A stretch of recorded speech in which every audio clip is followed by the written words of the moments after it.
But Michael, after spending 2 months with us, he's like, "Can you adopt us?" Oh. It's like, "Oh no, baby, let's wait." Right. Because we explained to him what the honeymoon phase Right. is. It's all good the first couple of months. It's for anything. Live in the water, you have a boat. It's the summer. Wait, Yeah. wait till we get you into school and we make you do your homework. And yes. And you the have restrictions. chores. Yes. So we made him wait, but we said, we're going to talk about this in a couple of months. It's not a closed subject. We're open for adoption. So when you decided to adopt, before you said anything to him, did you open it back up to all your other children? Absolutely. Okay. Yes. We told him what we had planned and what we would like to do. We would like to adopt Michael and make him a permanent member of our family.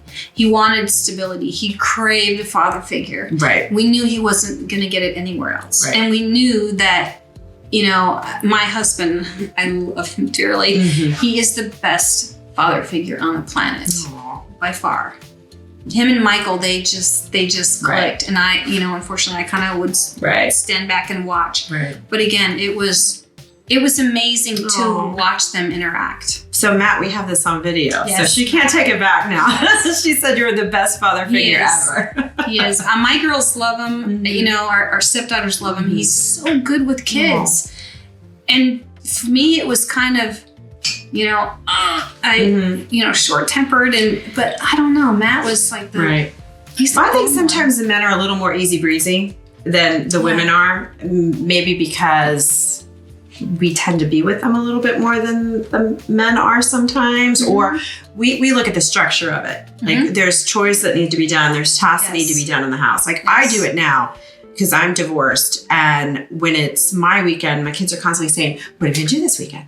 Yes. Well, we're going to do laundry and we're going to clean our rooms. Yes. And they're like, but we went to air jump last weekend and we went to the movies last weekend and we did this last weekend. And I'm like, well, it sounds like you had a busy weekend. Yes. But we have responsibilities here. Yes. So I'm always not the fun parent. Right. So I was definitely the heavy with Michael. Yes. Yeah. And I think if he still lived here, I would still be, we've got to get our stuff done. Yes. And, I always told Michael, you do what you need to do so you can do what you want to do. That's a good one. I like that. Do what you need to do so you can do what you want to do. Well, and arguing, my kids will argue with me. And I'm like, you could have been done by now. Yes. As long as you just sat there and argued with me about doing it, it could have been done. Yes. You could be out there. You could be outside right now. You could be playing Fortnite. You could be doing whatever you want, but you're arguing with me for 15 minutes about it. And now you're not going to get to do anything. Right. Except that chore I just gave you. Yes. So, yeah, I get it. I feel like the moms are a little more. Well, and I think what Michael came from, he had been in 2 foster homes before he came to us. And there was very little structure, very little discipline. And I think the last foster mom, as Michael was growing up, she really didn't know how to handle him.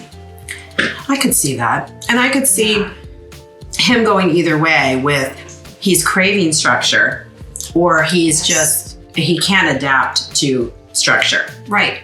Because I think some kids that don't get structure crave it.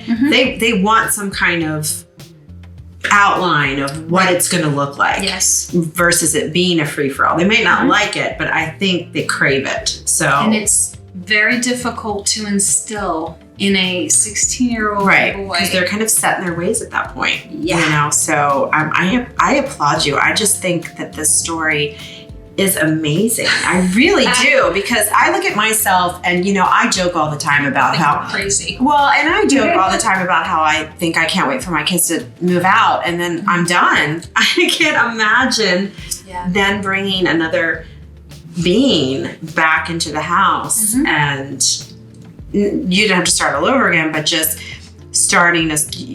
you started a new journey, so you might as well say you started all over again, because all those classes and being with him for the first year is like a 9-month pregnancy. Yes. And, and then getting to know your baby. Absolutely. So, and then let's start school, and then let's find out what his disabilities are, and then let's tackle, all of that. Forcing the homework. Because I'm sure if no one ever made him do homework, I don't want to do homework either. So.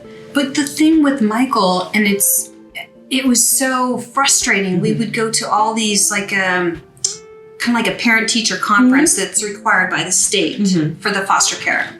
Okay. And Michael has just been coddled and handheld for his entire schooling. Right. If he fails a test, that's okay, we'll retake it. And the teacher will retake it. So the school was allowing it to happen. His old school. Oh, every school. Really? Because he was in foster care, do you think? I don't know. Because I don't think they would do that. I mean, they're not saying that to my kids right now if they're not passing a test. I don't know.